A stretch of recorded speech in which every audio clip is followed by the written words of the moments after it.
I always thought betrayal came from enemies. I was wrong. It was our 5th anniversary. I left work early, holding a small bouquet of lilies, Lena's favorite. The streetlights flickered as I parked in front of the house. I remember thinking how quiet everything looked, how peaceful. I wanted to surprise her. I never imagined I'd be the one surprised. When I unlocked the door, I heard laughter upstairs. Low, familiar, careless laughter. My heart tightened. It was Ryan's voice. For a second, I froze. Maybe he'd dropped by. Maybe I was overthinking. I took a deep breath and climbed the stairs. The laughter stopped when I reached the bedroom door. Something inside me whispered not to open it, but I did. "Lena?" My voice came out softer than I intended. She gasped, covering herself with the blanket. Ryan turned, half-dressed, eyes wide, then smirked like it was all some kind of joke. "Ethan," he said lightly. "You're early." I stared at them. My hands shook, but I couldn't move. "What the hell is this?" Lena's lips trembled. "Ethan, please don't," I cut in. "Don't you dare say my name right now."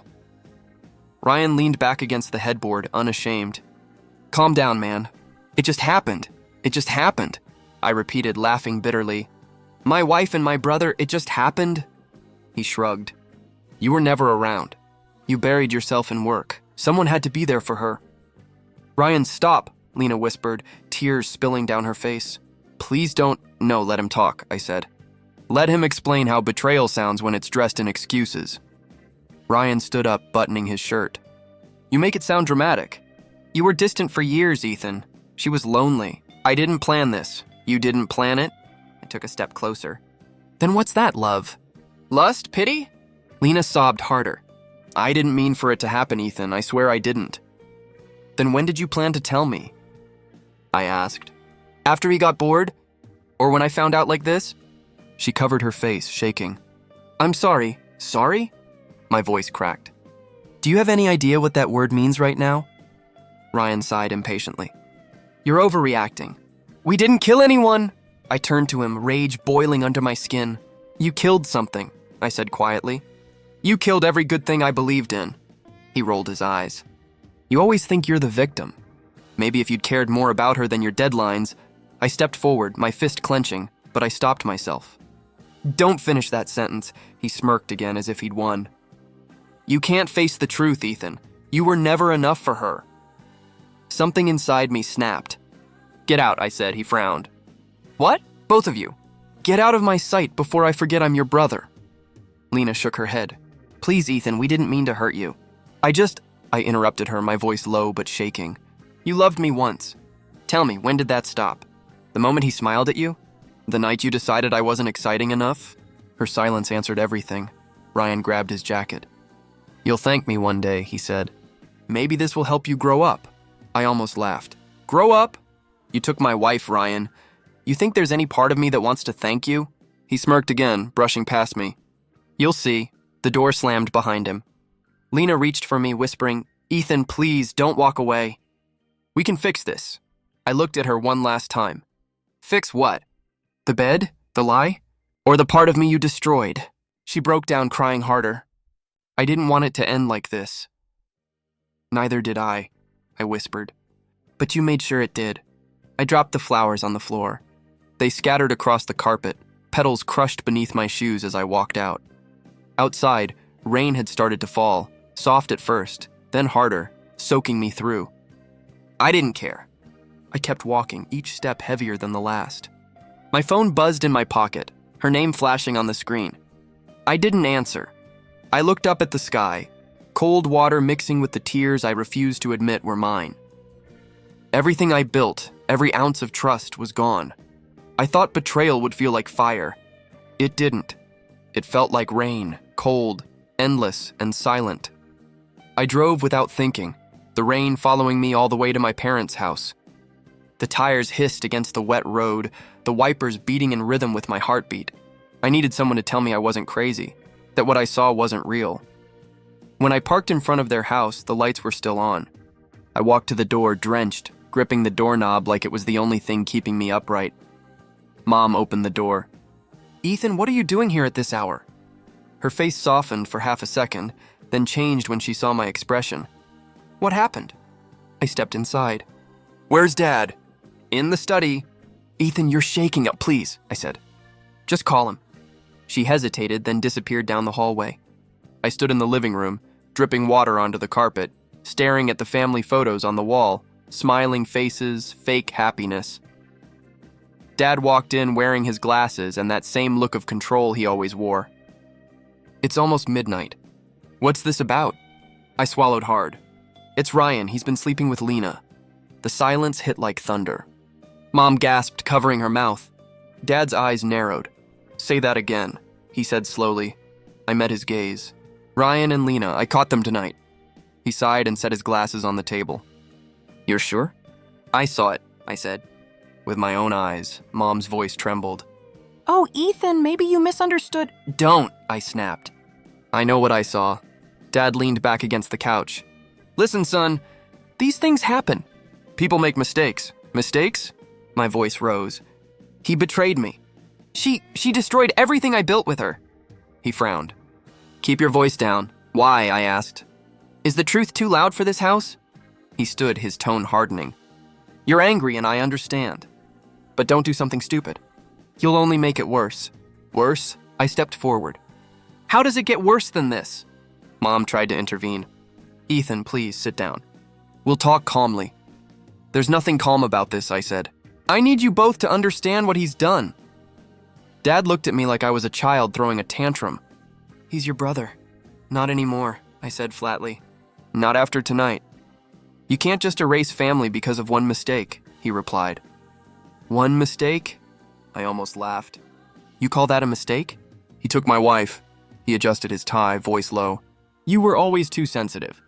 Maybe if you hadn't neglected her, I froze. Are you blaming me now? He didn't answer. Mom looked down at the floor. I turned to her. Mom, say something. Please, tell me you see how wrong this is. She hesitated. Lena made a choice, Ethan. Maybe you should ask yourself why. I stared at her, words dying in my throat. You're siding with them? No, she whispered. I don't want this family torn apart. I let out a bitter laugh. It already is, Dad's tone turned cold. You'll go home tomorrow, talk to your brother, and end this drama before it spreads. End it? I shook my head. You want me to stay quiet? That's what this is about. He crossed his arms. I'm asking you to protect the family's dignity. We can't afford rumors. The family's dignity? I said. You care more about reputation than your own son. You're acting emotional, he replied sharply. Be rational. Rational?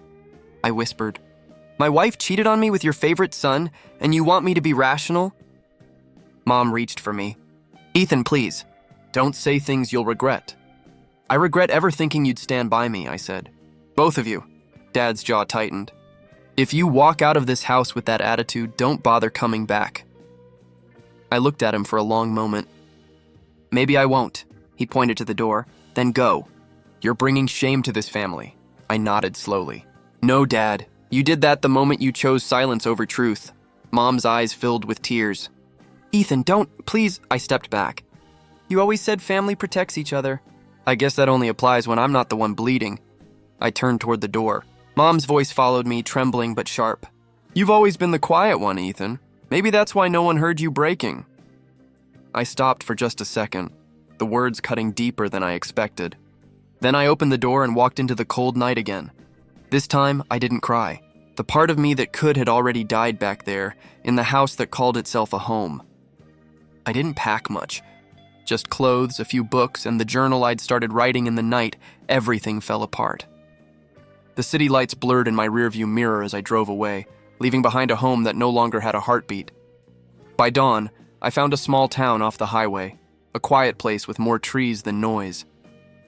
I rented a single room above a bakery. The walls were thin, the air smelled like sugar and coffee, and for the first time in weeks, no one knew my name. The next morning, I walked into a clinic 2 blocks down, answered an ad for an assistant position, and started working by noon. The pay was small, but it didn't matter. I just needed something to fill the hours. That's where I met Mira. She looked up from her desk when I entered, her brown hair tied in a loose bun. You must be the new guy, she said. Ethan, right? Yeah, I replied quietly. Just started today, she smiled. Welcome to the madhouse. Coffee's terrible, paperwork's endless, but the people, well, some are okay. I managed a faint smile. That's good enough for me. She studied me for a second. You look like you haven't slept in a while. I haven't, I admitted. Divorce? She guessed. Something like that. She didn't push. Fair, I'm Mira. Lost my husband 3 years ago. Drunk driver. People still whisper about it. I'm sorry, I said. Don't be. You learn to live with echoes. That word, echoes, stuck with me. Days turned into weeks. The clinic was small but steady. Mira handled patients with quiet grace while I filed forms, fixed things, and kept my head down. She never asked for details, and I never offered them. But sometimes when we sat in the break room during slow hours, conversation slipped through the cracks. You write, don't you? She asked one afternoon, noticing the journal in my bag. Yeah, just thoughts. It helps me breathe. May I? She asked gently. I hesitated, then shook my head. Not yet. Fair, she said again, smiling softly. Writing's private, like prayer. Her words stayed with me that night. I sat by the window, pen scratching against paper, writing everything I couldn't say aloud. My father's disappointment, my mother's silence, Ryan's smirk, Lena's tears. Every word was a wound I reopened just to understand it. Mira found me sitting outside during lunch the next day. You look lighter, she said. Maybe the air's better here. Or maybe you're finally exhaling. I glanced at her. You always talk like that? Only to people who need to hear it, she replied. I laughed quietly. Guess I needed it. Guess so. We sat in silence, watching a stray cat cross the street. Then she spoke again. You know, people think healing's about moving on. It's not. It's about standing still long enough to stop bleeding. That's oddly specific, I said. She shrugged. I learned the hard way. I nodded slowly. So did I.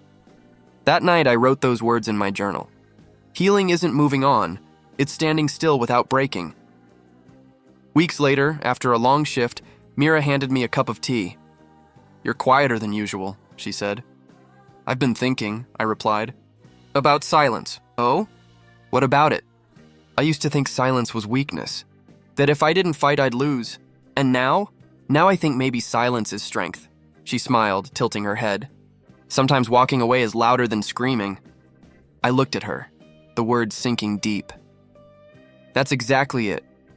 Then you're learning, she said softly. Maybe I was. That night, I left the clinic feeling something I hadn't in a long time, peace, quiet, and the faint pulse of my own heartbeat returning. I didn't know where life was leading me, but for once the silence wasn't empty. It was mine. 3 years changed everything. The pain didn't vanish, but it dulled, reshaped into something steadier. I built a small company, consulting, contracts, quiet deals. What started in a rented workspace with one laptop became a team, an office, a name people started whispering with respect. I didn't plan it. I just worked. Every late night was a brick, every disappointment a lesson. Mira stood beside me through it all. She walked into my office one morning, holding 2 coffees. You look like you haven't slept. I haven't, I admitted, rubbing my eyes. Clients doubled this month. That's good, isn't it? It is, just strange, she smiled. Strange how? People used to avoid me. Now they want meetings, deals, partnerships. Same people. Different tone. That's how the world works, she said. It bows to results, not truth, I chuckled softly. You sound cynical. I sound experienced, she replied, sitting across from me. You've grown, Ethan. You don't flinch when people lie anymore. Guess I ran out of space for illusions. She looked at me for a long moment. You still keep that journal? Every night. Good, don't stop. It's the only place you tell the truth. I leaned back. You always know what to say. It's my job, she teased. I'm your unpaid therapist, I smiled. Then I owe you a raise, she laughed softly. I'll take coffee instead. That was Mira, simple, steady, never crossing the line, never asking for more than I could give. We had a rhythm now. Early mornings, shared silence, soft words over steaming mugs. But peace doesn't mean the world forgets you. One evening, while reviewing invoices, my phone buzzed. It was Daniel, an old college friend I hadn't heard from in years. Ethan, he said, voice cautious. You got a minute? Yeah, what's going on? You remember your brother, Ryan? I froze for a second. Unfortunately, he sighed. Things aren't good, man. Word is his company's falling apart. Debt, investors pulling out. And Lena, well, people are talking. I stayed quiet. Daniel continued. They said she left for a few months. Some kind of affair rumor?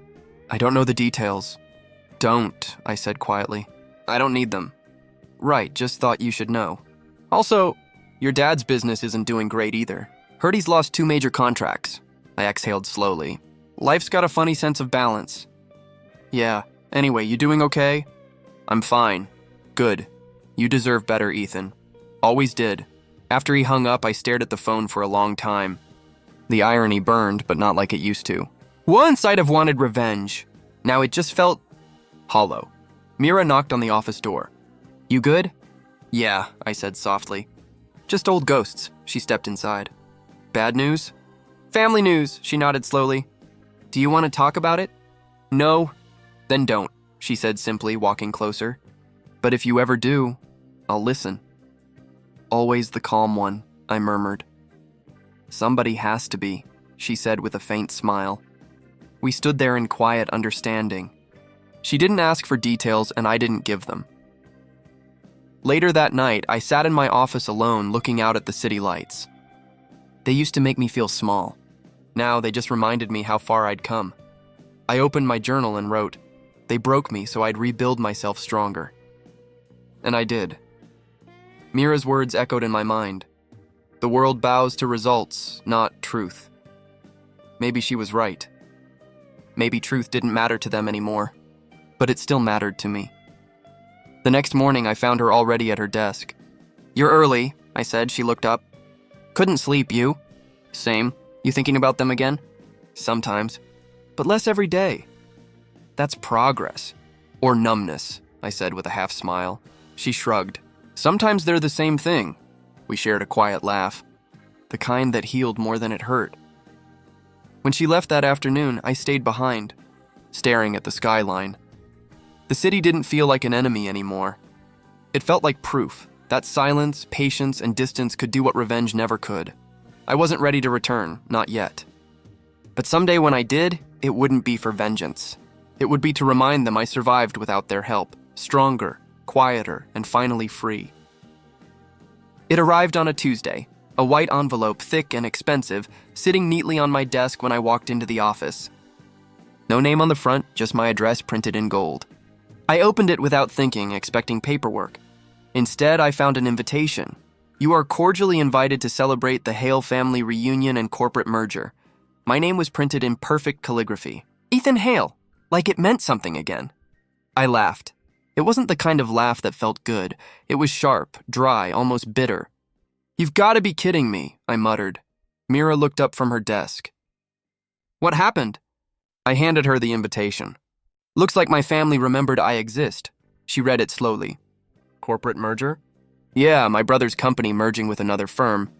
Big event. Champagne, cameras, fake smiles. And they invited you? Apparently. She placed the card on the desk and looked at me carefully. After everything they did? Maybe they ran out of people to exploit, Ethan, she said softly. I shrugged. It's not about reconciliation. It's business. They need something. Connections, funding, or validation. You think they'll ask? They don't have to. The invitation is the ask, Mira exhaled. You're not going, right? I don't know. After all this time, why would you? I leaned back, staring at the ceiling. Because part of me wants to see their faces when they realize I don't need them anymore. That's revenge talking, she said gently. Maybe. Or maybe it's closure. She tilted her head. You really think you'll find closure in that room? I don't know what I'll find, I admitted. But I'm tired of hiding. Silence filled the space. The ticking clock felt louder than it should. Finally, Mira spoke again. You've spent years building peace. Don't let them break it. I won't, I said. They already did that once. She folded her arms. Then why go? Because every time I think I've moved on, I still hear my father's voice. Don't ruin your brother's life over emotions. And my mother's. Maybe that's why no one heard you breaking. Mira's eyes softened. That's not closure, Ethan. That's scar tissue talking. Maybe, I said quietly. But scars remind you that you survived. She hesitated, then asked, What do you expect to happen if you walk in there? I expect nothing, I said. That's the point. She gave a small, sad smile. You sound like someone who's about to do something brave and stupid. Probably both, I replied. Mira picked up the invitation again, tracing the golden letters with her thumb. You know, she said slowly, sometimes closure doesn't come from revenge, it comes from being seen. I looked at her. Seen? Yeah, you spent years invisible to them. Maybe showing up isn't about proving them wrong. Maybe it's about proving you're still here. Her words hit harder than I expected. I don't want to forgive them, I said. You don't have to, she replied, but maybe you should let them see what they lost. I stared at the invitation again. The gold ink shimmered under the light, smug and hollow. It wasn't paper, it was a trigger, a reminder that they only remembered me when they needed something. I'll go, I said finally. Mira raised an eyebrow. You sure? I'm sure, she nodded slowly. Then go as the man you've become, not the one they broke. I plan to, I said, slipping the invitation into my jacket. As I left the office that evening, I looked up at the city skyline. 3 years ago, I'd escaped into silence. Now I was walking back into the noise, calm, steady, unafraid. This time the storm wouldn't drown me. I'd learned to breathe underwater. The hall glittered with gold and noise. Crystal chandeliers, polished marble, and laughter that didn't sound real. I stood at the entrance for a moment, breathing in the scent of expensive wine and hypocrisy. Mira touched my arm. You sure about this? Too late to turn back now, I said quietly. She gave a faint nod. Then keep your silence sharp. I walked in. Heads turned. Some smiled politely, pretending to remember me. Others whispered my name like it was a ghost story. Then I saw them, my family, seated at a long glass table near the center. My father, Robert, in his usual tailored suit. My mother beside him, eyes cautious. Ryan leaned back in his chair, confident as ever, and Lena sat next to him, her hands folded in her lap. For a second, no one moved. Ryan was the first to stand. Well, if it isn't my big brother, he said, voice slick with forced charm. Didn't think you'd show. I almost didn't, I replied. Lena looked up, her eyes trembling for a moment before she looked away. My father cleared his throat. Ethan, he said, stretching out a smile. You've done well for yourself. We've been following your company's progress. Impressive. Thank you, I said flatly. He gestured to an empty seat. Join us, I didn't move. I'll stand. Mira stayed beside me, her gaze sharp as glass. Ryan chuckled, trying to ease the tension. Come on, don't be a stranger. We're family, are we? I asked. That wiped the grin off his face. Lena finally spoke, her voice small. Ethan, this isn't how we wanted things to be. No, I said. But it's how you made them. My father leaned back, his tone shifting. You've grown cold, I repeated. No, just awake, he frowned. We invited you here as a gesture of peace. The past is the past. The past is the reason we're standing here pretending to care, I said. Ryan forced a laugh. Come on, man! Don't be dramatic. Things got messy, sure, but look at you now, successful, respected. Maybe it all worked out. Mira's voice cut through the air like a blade. Funny how people laugh when guilt rots their bones. Every head turned toward her. She didn't flinch, Ryan blinked. And you are? Mira, she said calmly. The one who stood beside him when all of you looked away. Lena shifted uncomfortably. We didn't mean to... To what? Mira asked. Destroy him? Or just break him enough to make yourselves feel whole? My mother whispered. Please, this isn't necessary. No, I said softly. It's overdue. My father's jaw tightened. You've made your point, but you're still family. Family protects, I said. You watched me drown. He sighed, tired of the act. You were too emotional, Ethan. You couldn't handle... I stepped closer, my voice steady. I couldn't handle betrayal. There's a difference. The table went silent. Ryan leaned back, smirking again, but his eyes flickered. You've changed. People do, I said. Some grow. Others decay. Lena's lip trembled. We were young. We made mistakes. Then carry them, I said. I carried mine. Mira placed a gentle hand on my arm. You don't owe them a speech. She was right. I'd said enough. I looked at my mother. Did you ever wonder why I stopped calling? Tears gathered in her eyes. Every day. Then why didn't you answer when I needed you? She looked down, silent. My father's voice hardened. You've made your success. Isn't that enough? Must you shame us too? I almost laughed. Shame? You did that yourselves. I turned to Ryan. Congratulations on your merger. I'm sure it'll last as long as your conscience. He opened his mouth to speak. But I didn't wait. I looked around the table at the people who once defined my worth, now reduced to silence and regret, and felt nothing. No rage, no sadness. Just finality, Mira whispered. Ready? Yeah, I said quietly. Let's go.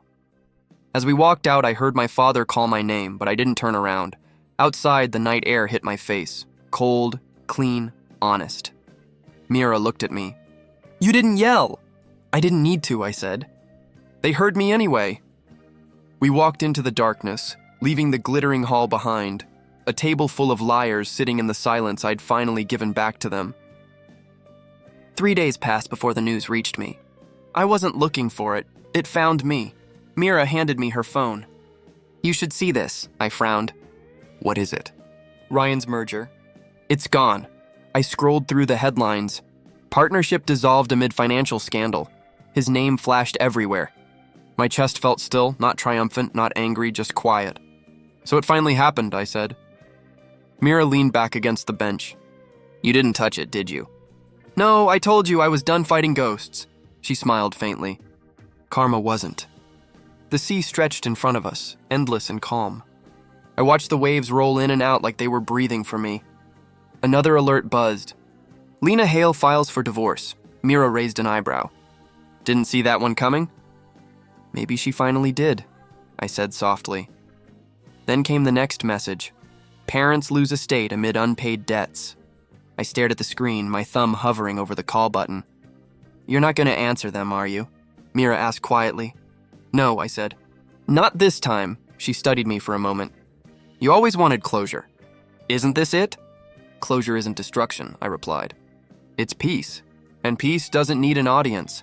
The wind carried her laugh, gentle, knowing. You sound almost wise. Don't get used to it, I said, smiling faintly. We sat in silence for a while, just the waves talking. My phone buzzed again, Father's number this time. Then Mother's, then Ryan's, one after another. Mira glanced at me. You could pick up. I could, I said, but what would I say? I told you so. I warned you? They wouldn't hear it anyway, she nodded.